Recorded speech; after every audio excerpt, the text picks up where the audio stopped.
Этот кулич для тех, кто хочет попробовать что-то новое. Изюм, клюква, фисташки, пряности. Представили? Тогда давайте готовить. Раскрошить 35 грамм свежих дрожжей. Залить теплым молоком. Вскипятить 500 мл молока и остудить до теплоты парного. Из моего опыта на кипяченом молоке вкуснее получается. Перемешать и оставить, пока будем подготавливать остальные ингредиенты.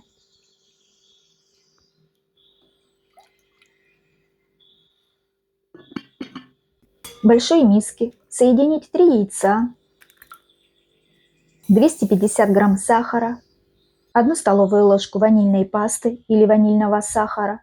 Ссылку на рецепт оставлю в описании. Чайную ложку мелкой соли и 180 грамм размягченного сливочного масла.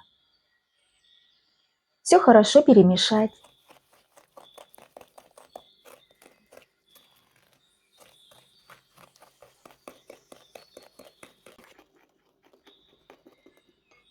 Сюда же влить молоко с дрожжами. И еще раз перемешать до однородности. Добавить 100 кг просеянной пшеничной муки. Может понадобиться и меньше, смотрите по тесту.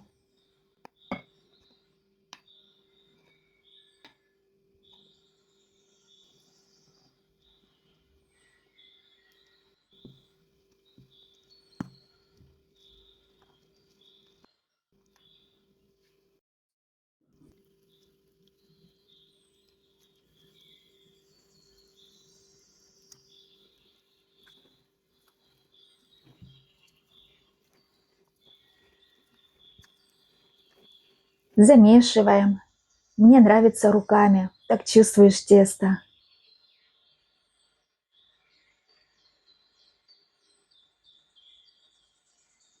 Делаем растягивание и складывание.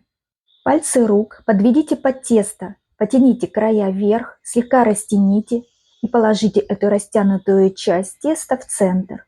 И так со всех сторон, по кругу, поворачивая миску.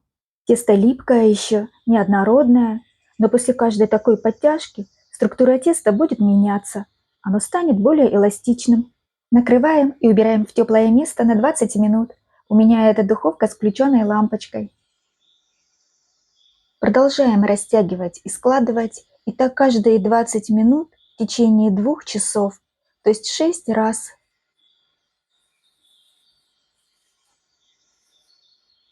Тесто длительной холодной ферментации, что очень удобно. На ночь поставили в холодильник, а утром выпекаем. На последней подтяжке видно, что клейковина уже достаточно развита.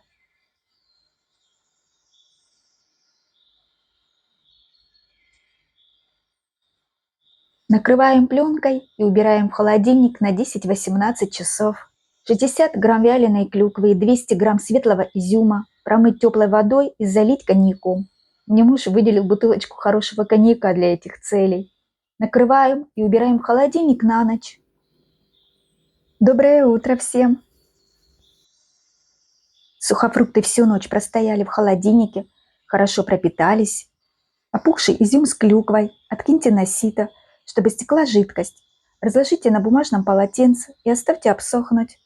120 грамм орехов нарубите на небольшие кусочки удобным для вас способом. Теперь сухофрукты надо обвалять в муке. Для этого немного муки смешайте со специями. Сухие сухофрукты высыпаем в стакан с крышкой или банку, присыпаем мукой со специями, закрываем и хорошо встряхиваем. Посмотрите, как тесто выросло за ночь в холодильнике.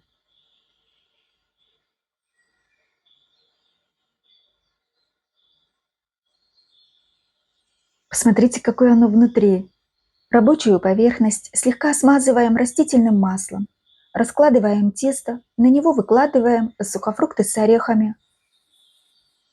Вмешиваем их в тесто, стараясь равномерно распределить. Формируем вот таких колобков по количеству куличей. Изюминки прячем, чтобы они не подгорели сверху, и раскладываем по формам, заполняя их на треть объема. На дно формы я постелила кружки, вырезанные из пергаментной бумаги. Маслом не смазываю. С холодным тестом очень удобно работать. У меня 5 форм диаметром 11 сантиметров. Можно взять, например, 3 формы диаметром 12 сантиметров и одну диаметром 14. Формочки с заготовками ставим на противень, на котором будем выпекать. Накрываем и оставляем на расстойку, пока тесто не поднимется почти до краев формы, не доходя примерно 2 сантиметра до верхнего края. У меня на это ушло 2 часа. Разогреваем духовку до 200 градусов по Цельсию. Загружаем заготовки в духовку. Уменьшаем сразу до 170 градусов по Цельсию и выпекаем минут 40. Зависит от размера формы и духовки. Во время приготовления дверцу духовки не открывайте, иначе тесто осядет. Готовность проверяем деревянной палочкой. Должна выйти сухой. Остужаем куличи при комнатной температуре на боку, перекатывая время от времени. В раздвижных формах снимите дно и расстегните застежку, так не примнутся бока. Не буду ждать, когда остынет, покажу вам, как внутри. Пахнет безумно вкусно. Тесто воздушное, сдобное, такой мягкий. Украшать будем ягодной глазурью и итальянской меренгой. Ягоды черной смородины растираем. Нам нужно получить пюре. Всыпаем в пюре частями сахарную пудру. Хорошо вымешиваем до однородного состояния и смотрим по консистенции. Готовая глазурь должна тянуться, а не падать. Если надо, досыпаем еще. На 100 грамм пюре у меня ушло примерно 250 грамм сахарной пудры. А если вы пудру делаете сами, то измельчите сахар достаточно мелко, чтобы глазурь получилась без крупинок сахара. Вот такой консистенции должна получиться глазурь. Давайте нарезать. Глазурь наносим серединой кулича, слегка растирая по поверхности, чтобы получились красивые подтеки. Если хотите без подтеков, то оставьте глазурь минут на 5 перед тем, как наносить. Такой глазурью можно украсить любую выпечку. А какую глазурь готовите вы? Напишите. Украшаем сразу, так как глазурь схватывается быстро.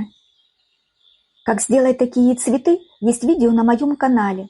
Ссылку оставлю в описании.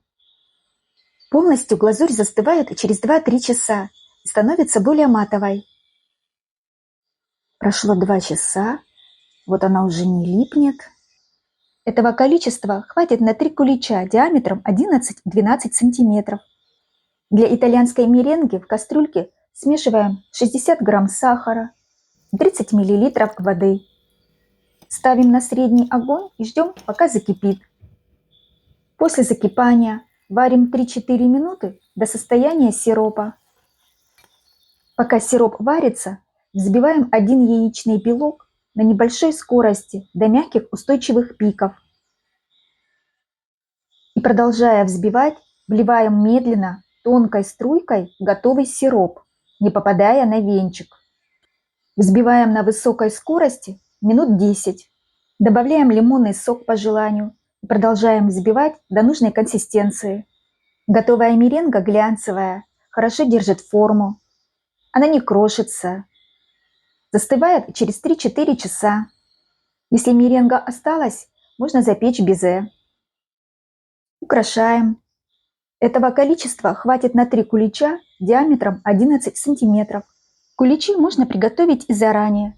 Как только они остынут, заверните в пищевую пленку и храните при комнатной температуре в течение нескольких дней или в эмалированной кастрюле под крышкой. А перед праздником покройте глазурью. Также можно хранить в морозилке, завернув в пленку, а за день до праздника разморозьте при комнатной температуре. Надеюсь, вам понравился рецепт. Пишите, уже читаю ваши комментарии. И не забудьте подписаться, если еще не подписались. На моем канале есть и другие рецепты куличей. Хорошей вам светлой Пасхи и всего самого наилучшего. Спасибо всем!